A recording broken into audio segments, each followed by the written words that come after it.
you missed everything. Sorry, Magister. It's these poxes. The camp followers get replaced with every blink of your eye. Got sloppy, got stabbed. Little bastard regretted it though. Just another scar for you, I suppose. Exactly. And you did fine without me, I heard. There were some setbacks, but nothing to moan to the gods about. We have them now, Quintus. We have those bastards up against the wall. So make sure you're walking again as soon as possible. Sword work to be done. Gonna leave any of them alive? Got to. We need to return to the west as soon as we can before my damned boy loses everything.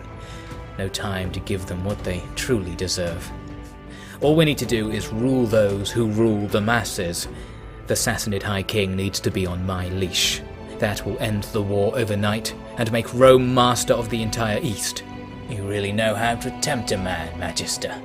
But I can't walk to save my own life, and that's a big deal for a soldier.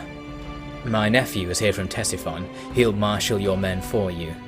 And a few Easterners should be sufficient to carry your bed. We can't stop now. That's the spirit, Magister. Well then, let's get started, shall we? Slaves! Slaves! Get in here! Hop on, Magister. Let's take this little carriage for a tour.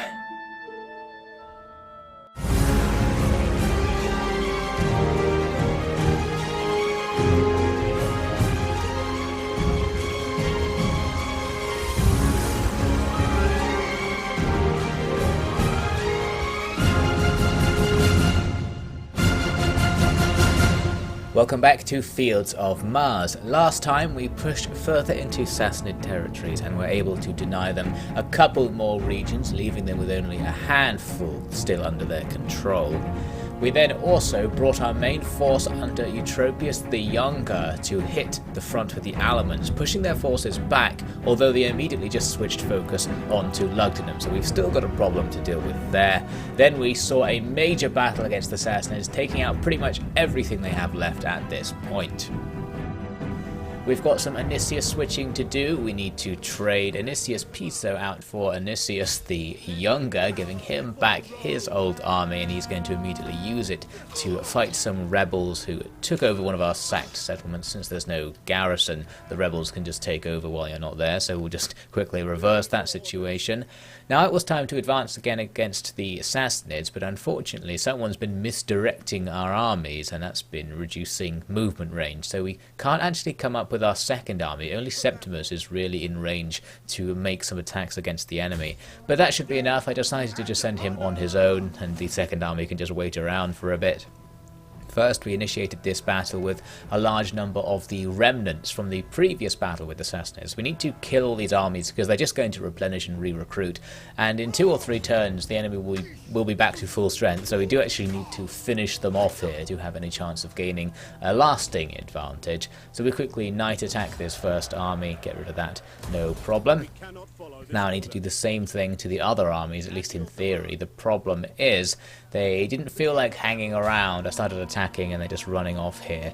And I realized that instead of using up all my movement points going after all of the different armies, what I could do instead is just go right for this walled settlement and take it. The garrison wasn't very big, which is surprising. Usually the Sassanids have 20 units even defending the most tiny village. For some reason this one had a smaller garrison, and those forces outside can be negated by using a night attack, so I thought we might as well go in and do this one. The problem was I actually went away and did something else first, and then when I came back I didn't realise that I initiated this battle without reactivating night attacks, so we are actually going to have to face their army outside as well. Little did I know at first. The battle got started with an attack by one of their bastion onagers against some of my scout cavalry who I had just wandering around doing nothing in particular. At least it tanked those shots away from my own onagers. We've seen before bastion onagers are real killers when it comes to attacking regular onagers.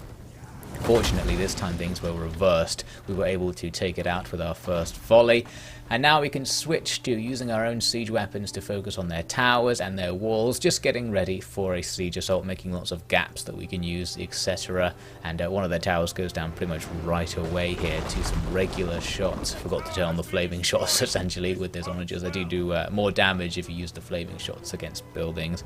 But anyway, while that was happening, the enemy's army was coming onto the field, and I still didn't realize, I still thought this was the night battle, even though it clearly isn't night in the battle. I actually didn't realize that. That shows how little attention I pay. I just presumed this was a night battle and didn't question the daylight shining over it. So now we'll wait for a little bit until everything is sorted out in terms of our siege attack. That means it's time to start the regular attack, and things got started with a missile bombardment that didn't go very well. I moved my army up towards the enemy and they started very enthusiastically throwing their stuff at the wall, which didn't do anything, of course. So what I tried was moving up right to the wall. This will persuade the AI that it doesn't have line of sight. It didn't have it before, but it decided that it did. But now that it definitely doesn't, they'll go for the alternate firing arc, which allows it to shoot over things. And now we can hit the enemy from the relatively safe position of just outside their walls, where they can't see us. I could have kept this bombardment going for a while. We've got plenty of arrows and javelins to attack them with, but I ended up just attacking after a little bit. I didn't really want to wait to soften the enemy up, because they don't really need softening up. They've just got loads of Armenian spears defending these choke points, and our legionaries will do fine just running in to kill them. And they started moving about the place and taking even more casualties as we made the attack. They weren't happy about what was happening here. They've also got some low-level cavalry that can't charge or anything. They're just stuck, so they're probably going to get killed in that melee. So all we need to do is wait, and hopefully the results will come to us. Eventually they do. We get a couple of routes and start taking some territory inside of the town. We can use that to plan the next stage of our assault. One thing I did need to do here was send one unit slightly further forwards than all of the others to tank fire from their skirmishers. They've got foot and horse skirmishers back here behind a barricade, so they can't get to us, but they can just rain stuff on our blob. So I thought taking one unit out of the blob and putting it into Testudo a little bit closer to them will draw fire and potentially save lives as we clear up the rest of this melee, which shouldn't take too long. They did have a very cheeky unit of Pagan Band, which routed, then came back from routing with virtually no troops somehow, made a rear attack against our legionaries, who were already having a tiny bit of trouble fighting from the front against stuff that kept just piling in. And then they went outside the walls, killed my siege equipment crew, who were trying to sneak in to go and attack those horse skirmishers, and then finally we managed to attack them with something else to bring them down. But that was incredibly cheeky from such a trash unit. So, with that sorted out, we'll now just continue the grind against everything else.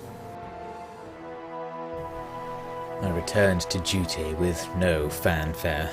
The first job was killing a gang of peasants who were making themselves the kings of the ashes. Now they are Rome's ashes again. Excellent. The Magister's latest orders are to spare Sassanid nobles, for he intends to build a puppet state from what is left. Not so much as a hope you survive being poisoned from him otherwise. He has his blinders on, bloody blinders. The first legate, being a man possessed by Mars like a thrall, has persuaded him to end the war no matter the cost in Roman lives. And so he is gone now, off into the deserts. Leaves all the killing of the people of our provinces to myself and Legate Costa, a man who would tear off his own arm just to see some blood. Such noble conquerors are we. Our plan to block all of the enemy's missile attacks seems to be working. You can see our Testudo is just getting bombarded with stones right now, all of them just doing nothing. Also a few crossbow bolts in there for good measure, and the barricade in front of them is blocking attacks as well. So we're doing a good job of draining enemy ammunition. Meanwhile, a lot of the enemy's troops started coming around to attack the edge of our formation here. Well, I say formation, our little breach in the wall. And they seem to get hit quite a lot by their own tower fire, so that was a pretty good melee to just leave going. Now, sometime later, the enemy sent forward their slingers who were out of ammo to come in and attack my guys in melee. I'd destroyed the barricade by this point. The question was, would their crossbowmen then just attack us? But no, they still didn't want to attack since they'd be hitting their own men, so that was quite nice of them. All we did was kill those slingers, then sit still until the crossbows ran out of ammo as well. They came in for their melee attack, although they didn't make it at first. They just came to look, which is unusual. They do traditionally just charge in once they're out of ammo, so we had to move forwards to finish them off. Maybe the AI actually realized it couldn't win in that particular scenario. But anyway, with that sorted out, all we needed to do was just march through the town. We've grinded all of their infantry down. They've got nothing left but a general and a couple of units hanging around here and there. Against their general on the capture point, I sent in javelins to attack him. This is pretty dangerous because he could have just counterattacked and annihilated these javelins, but for whatever reason he ran away, so that was perfect. That allows me to bring the rest of my army up into the final part of the city. We can start taking the victory point and potentially just sit there and win, but the general did decide to actually come back and try to contest it. Fortunately, I'd put some spears at the front by that point so we could stop his charge. Then we can come around with Septimus and the Praetorians to annihilate the enemy's inferior cavalry. That's going to finish him off and cause a chain rout of the few guys hanging around elsewhere. The battle comes to an end without us having to bother taking the victory point. So, very nice. A nice successful assault of what I believe is the final capital region that the Sassanids own. The other two regions they have are minor settlements, although they may actually be walled up since the Sassanids like to upgrade their settlements to the maximum level. But anyway, there we go. Also killing the force outside, of course, since it came in and was involved in the blob, and I didn't even really notice until things were over because I was barely paying any attention, but it didn't matter. We've got the town. The first thing we'll do is start destroying the Sassanid military buildings since we can't really use them. And the other point to consider with the military buildings is that the enemy probably don't have many of them left between their two regions there, so we might finally be free of their ability to constantly spam crossbow cav and camel cataphract, maybe at least. So now I'm going to make this attack here with Costa against Ecbatana. He is still operating on the mission to just secure our border up to the north. This was potentially a fightable battle. I ended up deciding not to bother because I just didn't care enough about it, and I thought it probably would be quite easy since the two armies are going to be totally split up here. We get a pretty fine auto-resolve, so we'll just get rid of that army there, and we also in the process killed most of the garrison of the town, which was already very small. So now we'll just storm in and take a quick second victory as well. So this will allow us to take out one of the main routes through which the enemy have been attacking us and finally stop them from just sacking everything constantly. But the way we're going to do that is by Costa's personal favourite modus operandi. We're just going to kill absolutely everyone beyond our own borders so that people will stop attacking us. It may not quite be what we need now that we've got this plan to actually subjugate all of the Sassanid Empire, but Costa's not listening. We've done it anyway, so that's going to flood our lands with refugees and hopefully some slaves who will drive our economy in the region. So with that all sorted out, we're going to switch focus all the way back over to the west, where we need to do something about the Alamans. They've got 6 armies currently besieging Lugdunum with Vitelus inside. We've got 3 armies up at Octoduron that could come down to help, although they would take attrition if they did so. And there's really not much you can do against 6 armies like this all just crushed together because they're all going to reinforce each other. The best thing we could get going is a 4-on-4 fight where we would have inferior troops. One other option is to actually go and attack the Alamans, just do a counterattack to distract them and force them to go back. But I suspected they had more stacks just beyond my vision, so doing that might actually make the situation even worse and we'll end up fighting 9 stacks or something like that. However, there was one other option that might avoid all of these troubles, and that's just not fight them at all. And miraculously, they were willing to consider a peace deal. They consider the war to be going sufficiently badly for them that we might be able to buy peace off them. They rejected my first offer, so I started negotiating, and it ended up coming down to I had to give them all of my money. And finally, they did accept peace, but I was willing to give them all my money because this is going to save us an enormous amount of trouble and probably an enormous amount of money in all the troops we would have to re-recruit even if we did actually win this little war here. So Now all of these element stacks will start falling back, hopefully at least, and by the end of things, we actually won the war in a way because we didn't have Octojuron when the war started, and now we do. It's going to be pretty hard to hold it because it's on its own in a little province, but still, we've actually gained something here after all that fighting, so that is a win of sorts. Now what we can do is switch focus to something I've been ignoring for a very long time. We never actually finished conquering Italia back in the good old days. We need to take this place from the Caucasian Separatists, a faction that's over here for some reason. I guess they got lost and Caucasia was unconquerable or something. So there's them and there's the Angles who have started conquering the Western Roman Empire, who we could really do with bringing down just to secure our empire's core a bit, and now we're going to have the opportunity. What I have here on this piece of parchment is a guarantee of peace for our time. Yes, it is true. The war is over. Just like that. Let it sink in for a moment. You see, even crazed barbarians realize that putting their whole population on the warpath doesn't do the fields any good, you see. Not even enough to overcome us, was it? So it's peace, a most wonderful thing, really, for there are matters of war we can finally square away. If any of you were itching for a fight or whatnot, you can come with me to Liguria. Yes, we're going to sort that mess out once and for all. No trouble for legionaries, is it? I recognize that technically you don't have to take orders from me and all that, but you'd be missing out if you stayed here. The Sassanids come in for an attack against Septimus's nephew, also named Septimus, and he looks exactly the same as Anicius the Younger, Eutropius the Younger, and Constans, really lacking in the faces and names department. The Romans at least are.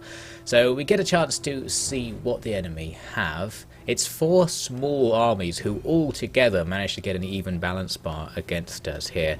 Most likely we would be able to take all these armies down in this fight, but there's no particular reason to do it right here, since we can just fall back and draw the enemy away from their final pieces of territory. Actually, killing them now doesn't gain us anything. We can't immediately counterattack. Maybe killing them next turn would allow us to exploit the weakness that would come from a victory. So we just got out of the way there. Now just have to hack through all the bad news at the start of the next turn.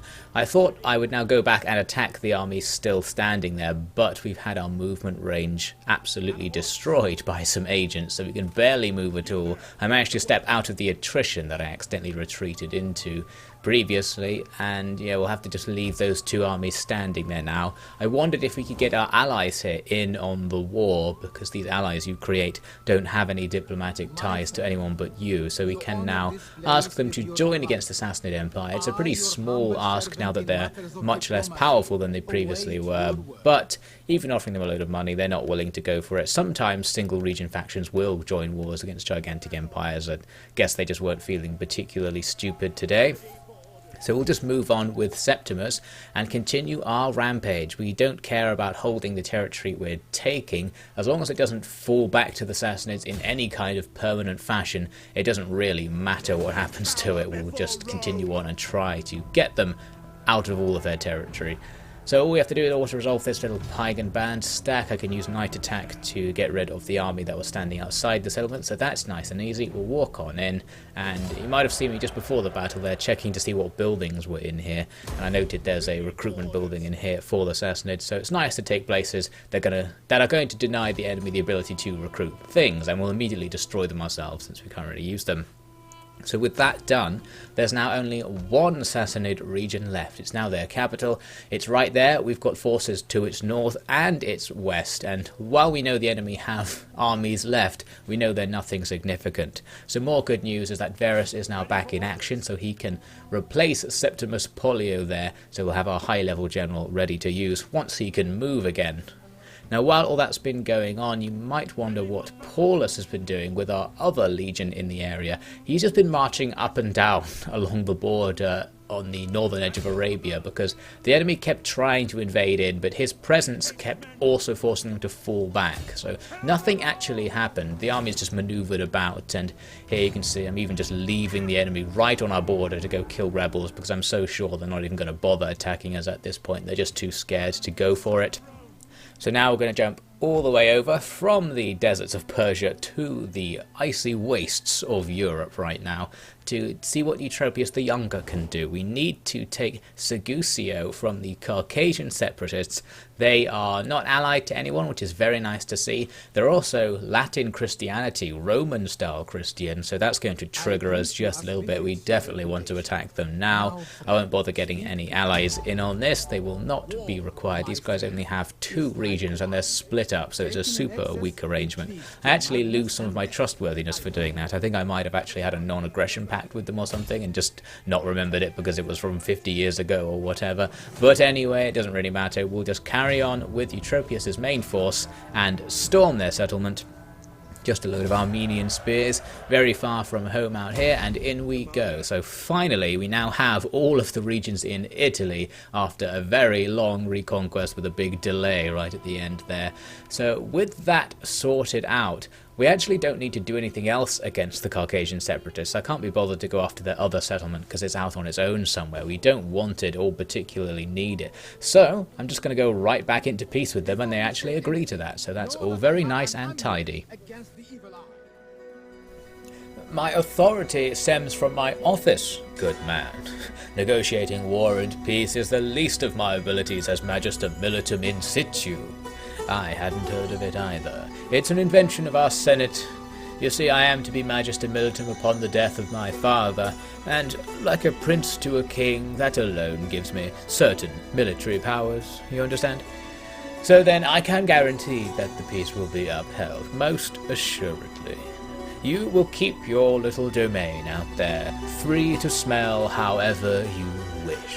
You shall live as a friend of the Roman Empire, so long as the occasional favour can be called upon. You see, very natural, isn't it? Far more than we could be offering. I'm sure all will agree on that.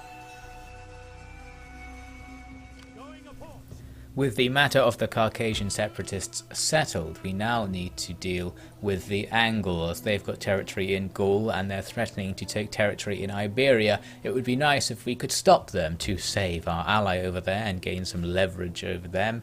Plus, I'm now going to start a new legion back up in Britannia. I haven't done anything back in Britannia for a very long time. There's finally going to be some potential action. We'll start a new army. I've got a legionary base prepared, and Anicius Piso, with his tiny bit of command experience, will have to do as the leader. So we'll start an army here, and in theory, this army could then attack the Alans from the north. So this will give us a nice insurance policy to make it much more difficult for them to ever invade us again.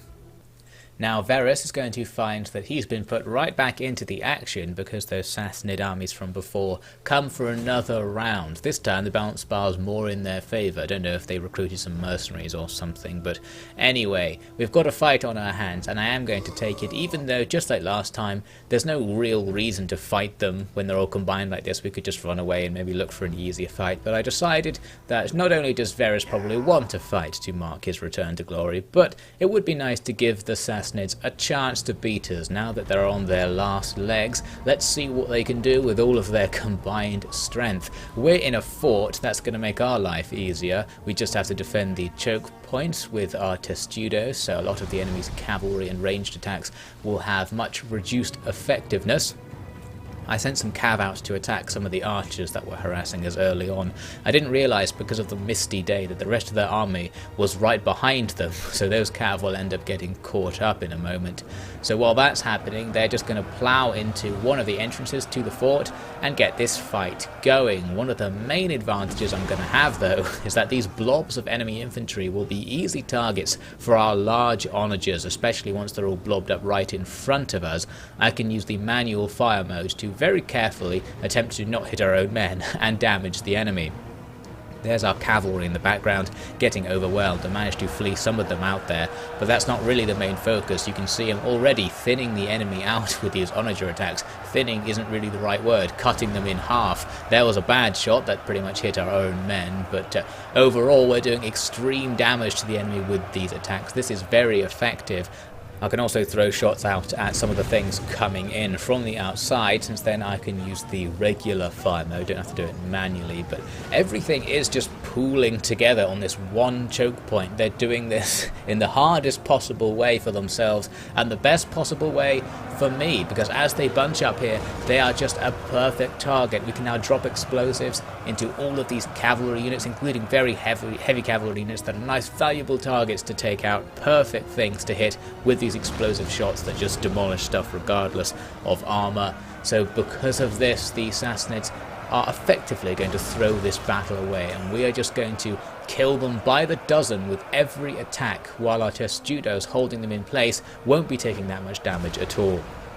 The enemy's morale already starting to drop as the extreme losses and the fact that under artillery attack start to mount up. Units start to retreat from the blob, but there's still plenty of blob to attack.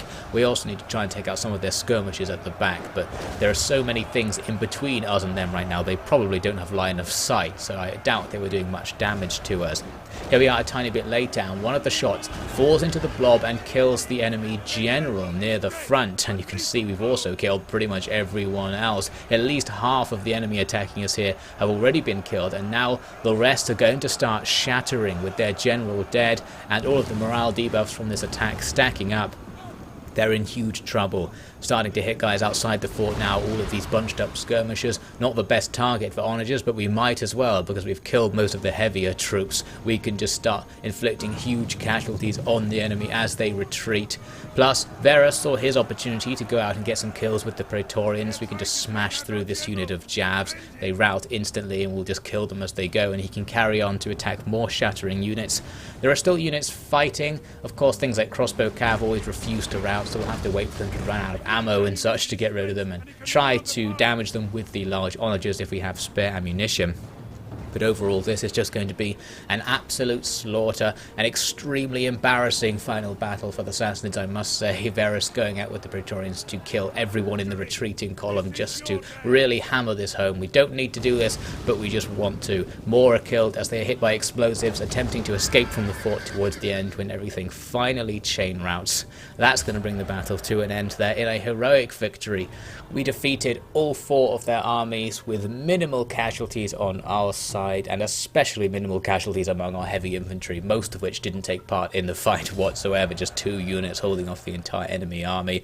And we got more than 2,000 kills on our large onagers, each one getting between 500 and 800 each. Effectively, the Sassanids are demolished. They'll still have stuff left, but there's not much they're going to be able to do with it, and now we're in the perfect position to make that final push, go for their last settlement, and easily kill anyone who stands in our way. Most of the political gravitas Septimus had gathered was spent on expanding the mandate of his office. He paid good money to anyone who would argue that a single powerful ruler was not only more effective for dealing with the constant wars, but a better symbol of unity for the empire to rally under. Many took only a little convincing, for it sounded not unlike the imperial system the empire had flourished under for hundreds of years. All that was needed, people reasoned, was the right man to assume the great responsibilities.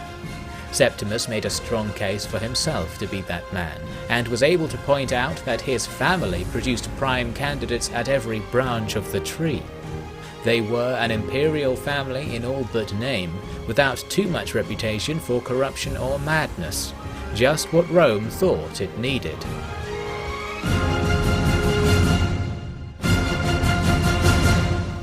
That's it for this episode. Thanks so much for watching, and special thanks to the Officially Devon patrons. We'll find that everything doesn't go exactly as we expect in the next episode of Fields of Mars.